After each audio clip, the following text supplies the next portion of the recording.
Bom, dando continuidade então à nossa aula, nós acabamos de ver então na aula passada o que era uma máquina térmica e hoje nós vamos ver o conceito de refrigerador. O conceito de refrigerador ele é idêntico ao conceito de uma máquina térmica, só que nós pegamos a máquina térmica e fazemos essa máquina térmica operar em um sentido reverso, ok? Então, se nós formos representar o nosso refrigerador a partir do nosso diagrama de fluxo, então nós teremos no nosso diagrama de fluxo, assim como na máquina térmica, um reservatório quente a uma temperatura T2. Nós teremos um reservatório frio a uma temperatura mais baixa, a uma temperatura T1. Ok? E entre os meus reservatórios quente e frio, está o que a gente chama da nossa máquina operando ou da nossa substância de trabalho. Tá? Então vamos colocar aqui, isso daqui seria aí a minha substância de trabalho ou a minha máquina. Ok? Bom, na minha máquina térmica, o que nós tínhamos? Um calor da minha fonte quente sendo absorvido pela minha máquina, parte realizava trabalho e uma outra parte mandava-se para um reservatório a frio. Como eu disse para vocês agora no início, meu refrigerador ele é uma máquina térmica que opera em um sentido contrário. O que vai acontecer agora? A minha máquina ela vai retirar calor da minha fonte quente, da minha fonte fria, desculpa. Ou seja, então vai sair calor da minha fonte fria em direção à minha substância de trabalho. Como isso não é um processo convencional, não é o natural, calor fluir de corpos mais frios para os corpos mais quentes, para isso acontecer, então, é necessário que haja a realização de trabalho sobre o meu sistema. Ou seja, eu tenho aqui um trabalho que em módulo seria negativo. Ok? Esse daqui seria o meu Q1, então, que eu estou absorvendo, certo? O meu sistema está absorvendo Q1. E saindo do meu sistema, ele entrega calor à minha fonte quente.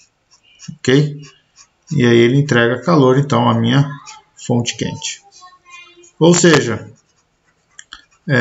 a meu refrigerador ele tira calor da minha fonte fria através da realização de um trabalho e joga calor para uma fonte quente. Ok? Então eu tenho aqui um 2, né, negativo. Ok? Bom, para nós medirmos o desempenho das máquinas térmicas, nós tínhamos a eficiência, nós medimos a eficiência de uma máquina, que eu disse para vocês que era o quê? O quanto de trabalho que se realizava, ou seja, o quão de energia útil ele conseguia converter a partir de uma quantidade oferecida a ele, que era a minha quantidade Q2. Tá? Para os nossos refrigeradores, o que vai medir a eficiência do refrigerador é o que nós vamos chamar de coeficiente de desempenho. Tá? E eu vou representar aí por COD, coeficiente de desempenho. E o coeficiente de desempenho, então ele vai ser dado pela quantidade de calor que ele consegue retirar do meu reservatório frio, que é o que vai fazer ele ter a maior ou as melhores condições, né? Então, quanto mais calor ele conseguir retirar daqui, melhor vai ser esse refrigerador, tá? Realizando um trabalho W. Ok? Então, o que nós temos que procurar entender agora, quem é o meu trabalho W. Ok? Pelo nosso diagrama, de fluxo, nós temos o meu calor Q1 e o meu trabalho entrando na minha máquina. Ok? Então, pelas setas, nós temos que o trabalho mais Q1 tem que ser igual à quantidade Q2 de calor liberada para a fonte quente. Ok? Então, tem que ser igual à quantidade Q2. Então, o meu trabalho ele é Q2 menos Q1. Ok? Então, aí nós podemos colocar que o nosso coeficiente de performance ele é, então, Q1 dividido por Q2 menos Q1. Ok? O coeficiente de performance, pessoal, ele não é restrito a números menores do que 1. Ok? É muito fácil a gente conseguir visualizar isso. Depois vocês podem fazer em casa, mas nós conseguimos escrever o nosso coeficiente de performance como sendo 1 sobre 2 dividido por Q1 menos 1. Ok? Então, como Q2 aqui, né, a minha quantidade de calor 2, Q2 ela é sempre maior do que Q1, nós vamos ter que Q2 sobre Q1 é sempre maior do que 1. E, portanto, Q2 dividido por Q1 menos 1, ele vai ser algo aí entre 0 e 1, vamos assim dizer, né? Então, se nós dividirmos um número que é 1 dividido por meio, por exemplo, dá 2, tá? Então, o nosso coeficiente de performance ele não é limitado à unidade, como era o rendimento de uma máquina térmica. Ok? Certo? Refrigeradores comuns que nós temos em nossas casas têm um coeficiente de performance da ordem de 6. Tá? Bom, falando de refrigerador, então como que a gente consegue aplicar o nosso coeficiente de performance em, por exemplo, uma geladeira? Tá? Para entender como aplicar isso, a gente precisa entender como é que funciona uma geladeira. Então, eu peguei uma figurazinha aqui, está em inglês, mas a gente consegue compreender como funciona uma geladeira. Ok? Então, a geladeira, vamos partir do ponto 1, né? Vamos partir do ponto 1, que é o meu compressor, ok? E esse compressor ele vai realizar trabalho, ok? E ele vai realizar trabalho sobre alguma substância. E que substância seria essa? Antigamente usava-se o clorofluorcarbono como substância de trabalho. Só que essa substância, qualquer outra da família Freon, elas foram proibidas, né? Como eu acho que todo mundo deve saber, porque elas ajudavam a aumentar o buraco na camada de ozônio. Então, proibiram essa substância e hoje utiliza-se outros gases refrigerantes. Ok? Então, vamos imaginar que nós tenhamos aí um gás refrigerante qualquer, tá? Como substância de trabalho. E quando esse gás ele entra no meu compressor, aqui, né? Ele sofre um processo de compressão e sai daqui a altas temperaturas, né? Ele vai sofrer um processo de compressão adiabática nesse compressor, é uma compressão muito rápida, então é um processo adiabático e ele sai em altas temperaturas no estado vamos falar aí, de vapor, ok? Então ele vem para o estado de vapor e começa a circular naquelas gradinhas do lado de fora da geladeira, ok? E conforme ele circula por essas gradinhas, ele troca calor com o meio ambiente. Então, no nosso diagrama, esse reservatório quente que nós falamos em um refrigerador, em uma geladeira que a gente tem em casa, esse reservatório quente aqui é simplesmente o meio externo da nossa casa, ali da nossa cozinha. Então é o meio externo, é o meio ambiente. E conforme ele troca calor, ele vai abaixando, ele vai perdendo calor, e parte desse fluido, então, ele pode se condensar em líquido, ok? Até que ele chega nessa válvula de expansão, que está demonstrado aqui, ok? E ele sofre nessa válvula de expansão uma expansão adiabática. E quando ele sofre essa expansão adiabática, ele resfria.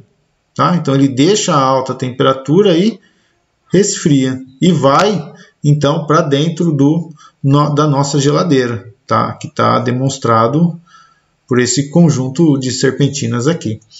Ok?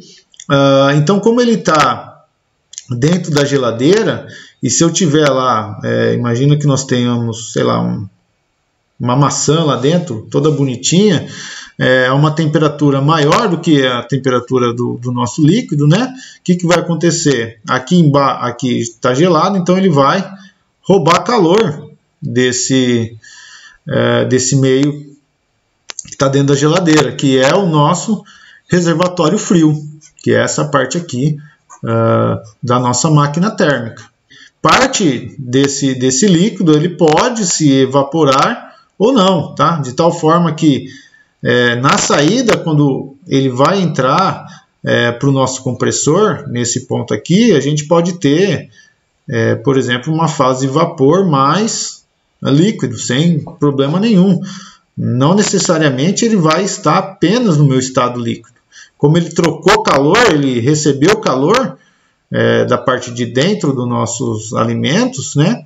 Ele pode ter aumentado sua temperatura e pode ter aí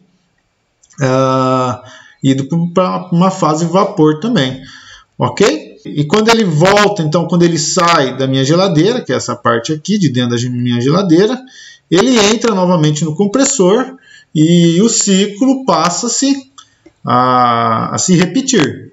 Então, em um diagrama PV, por exemplo, esse ciclo, né, é muito fácil mostrar isso no diagrama PV. Então, nós teríamos aqui o meu ponto, vamos chamar de ponto 1, ok? Que é o meu compressor. E aí ele sofre, então, uma compressão adiabática, até, vamos falar aí, um ponto 2 qualquer, vamos chamar de ponto 2. Depois ele troca calor, mantendo-se a uma pressão constante, né? Que ele começa, assim, então, a parcialmente se liquefazer, até um ponto 3 qualquer. Eu acho melhor eu chamar de números para não dar a impressão que eu estou querendo chamar os mesmos pontos da minha figura. Então vamos chamar de A, de B, de C. Então ele troca calor até um ponto C. E quando ele chega no meu ponto C, ele chega na minha válvula de expansão. E na minha válvula de expansão ele sofre então um processo de expansão adiabática novamente, tá? E depois ele passa a trocar calor a uma pressão constante. E essa parte aqui já é a parte em que ele está dentro da minha geladeira, ok? Então no nosso diagrama, aqui é onde nós temos o meu Q1 maior do que 0, que é onde nós estamos trocando calor dentro da geladeira, tá? Então de D para A. Então essa daqui é a minha fase de D para A, ou só D, vamos colocar só D. Tá? Aqui é a minha fase A. E aqui é o meu ponto B. Ok? Então, de B para C é onde ele troca calor. Seria... não ficou bom. Vamos fazer o meu ponto B aqui, né? Então, de B até C, que é onde ele troca calor. No meu ponto C até o meu ponto D, que é onde ele vai sofrer um processo de compressão, tá? Quer dizer, de expansão, desculpa, que é isso daqui. Então, vamos colocar o meu ponto D aqui, tá? E o meu ponto A é esse daqui. De D para A, ele vem aqui trocando todo o calor. Ok? Então, de D para A, ele faz tudo isso daqui trocando calor.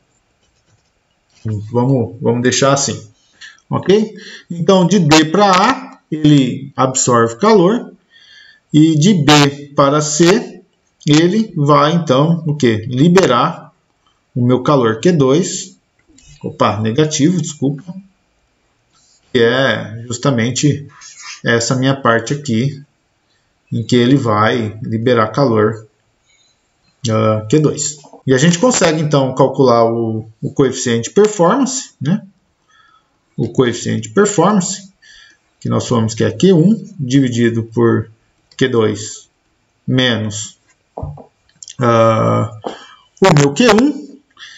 Então, o meu Q1, como ele envolve um processo em que a minha substância ela é convertida parcialmente, né, de fase, nós podemos escrever então o meu Q1 como função das minhas entalpias, ou seja, então seria a minha entalpia final, o HA, menos a minha entalpia inicial, o HD, e esse calor é um calor positivo.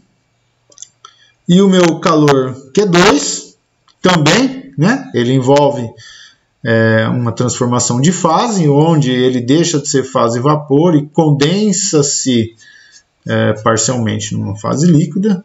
Então a gente pode escrever que é um HC menos um HB, porém, como nós temos esse sinal de menos, que o meu Q2 ele é negativo, não vamos se esquecer disso daqui, tá? Nós vamos ficar então com o meu Q2, ok? Ele vai ser o meu HB menos o HC. Ok? Então, o nosso coeficiente de performance ele vai ser HA menos o meu HD, que é o Q1, dividido por Q2, HB menos o meu HC, menos o meu Q1, HA menos HD. Ok? Então, isso daqui vai ficar HA menos HD, dividido por HB, menos HC, menos HA, mais HD. Ok? Bom, então o que nós temos que ver para o cálculo do nosso coeficiente de performance é simplesmente quais são os valores dessas entalpias em cada ponto, em ponto A, B, C e D. Bom, mas aqui no processo nosso de refrigeração, o que acontece na nossa válvula de expansão? A nossa válvula de expansão, ela é basicamente o que a gente viu no nosso experimento de Joule-Thomson. Então ele chega em uma determinada pressão e temperatura P1, T1 e sofre aí um processo de expansão P2, T2. E nós vimos então que nesse processo aqui as nossas curvas, né, se nós lembrarmos lá, as nossas curvas de temperatura em função da pressão, que era algo mais ou menos assim, eram curvas isentálpicas, ok? Ou seja, os meus pontos C e os meus pontos D são pontos que apresentam a mesma entalpia, ok? Então, apresentam a mesma entalpia. Então, o meu coeficiente de performance, né? Eu posso, então, portanto, escrever que HC ele é igual a HD, ok? E o meu coeficiente de performance, o meu COD, ele vai ser dado por HA menos o meu HD. Portanto, como o HC ele é igual ao meu HD, eles se cancelam, ok? Então, o meu coeficiente HA menos HD dividido por HB menos HA. Ok? Bom, então, num refrigerador, se a gente conhece, né, esse gás, né, esses valores aqui são todos tabelados e dadas as condições específicas de temperatura e pressão do funcionamento da máquina, é facilmente relativamente fácil a gente ver pela tabela esses valores de entalpia. Bom, então os nossos refrigeradores é isso. Novamente, assim como na máquina térmica, o que nós temos que procurar compreender nos nossos exercícios é quem é a minha fonte quente, quem é aqui a minha fonte fria e qual é essa substância de trabalho. Tá? Para um refrigerador comum, que nós temos uma geladeira em casa, a minha fonte quente, novamente, é a parte externa de casa, tá? E a minha fonte fria é a parte interna da minha geladeira. Ok? Bom, é isso, pessoal. Se vocês tiverem alguma dúvida, me escrevam, entrem em contato e bons estudos aí. Tchau, tchau.